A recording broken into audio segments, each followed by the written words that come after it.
2022年8月16号，88岁的巴勒斯坦总统阿巴斯在德国柏林的总理府被记者追问就是关于1972年慕尼黑奥运会恐怖袭击的事儿，不是有11个以色列运动员被嘎了吗？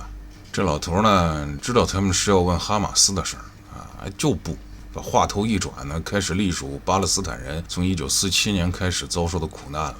这其中他说到以色列对巴勒斯坦人搞了50次大屠杀，用了一个词儿呢，就是 Holocaust。那路透社、德新社这些大媒体当时都在场报道的清清楚楚。这下可捅了马蜂窝了。德国总理舒尔茨马上就在推特上发飙，说这言论不可接受。柏林警方呢还跳出来启动了一个煽动仇恨的调查。以色列那边的总理拉皮德反应更大了，直接在国土报上发文骂阿巴斯是道德耻辱。那他们破防的点在哪儿呢？就在几年前2014年那会儿，阿巴斯还在公开场合谴责犹太人大屠杀是人类历史上最邪恶的罪行呢。那时候西方媒体都给他鼓掌表扬他。怎么后来还是他用 Holocaust 描述自己同胞的经历，就成了十恶不赦了？德国人竟然还号称阿巴斯踩了他们的法律红线，刑法第130条否认或淡化纳粹屠杀犹太人罪行，说阿巴斯的行为就是在相对化这种唯一性。这种差别待遇其实根子很深在英文世界呢的 Holocaust 早被固化成了专指纳粹灭绝犹太人的那个特定历史事件了。耶路撒冷的那个大屠杀纪念馆就是这么定的。那其他受害者的苦难呢？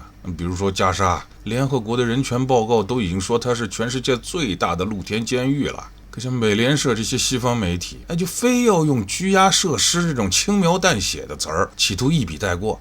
再说二战，纳粹屠杀的吉普赛人，也就是罗姆人，专家估计有25万到50万之多。苏联那边死的军民，那更是以千万计但这些事儿在西方历史课本里占的位置，跟犹太人的苦难根本没法比。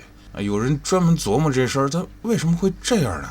哈佛大学出版社2019年出了本书叫《记忆的政治》，里头就讲得明明白白。战后一些犹太组织下了大力气，通过游说贿赂把集中营、大屠杀这样的词儿定死成了犹太浩劫的专属标签了。别人经历的类似的惨剧，给安排的词儿就变成了拘留中心或者是强制安置点，就不能使用集中营这个词儿耶路撒冷邮报2018年做过调查，以色列自己国内的教材都在淡化或者干脆不提亚美尼亚大屠杀的事儿。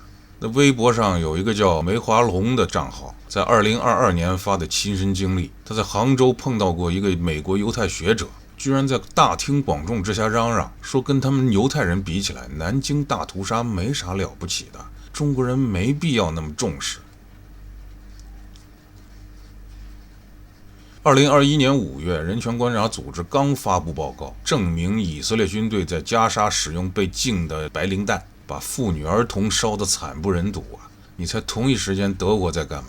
他们的造船厂正在给以色列交付第6艘攻击潜艇举办下水仪式呢，可喜庆了。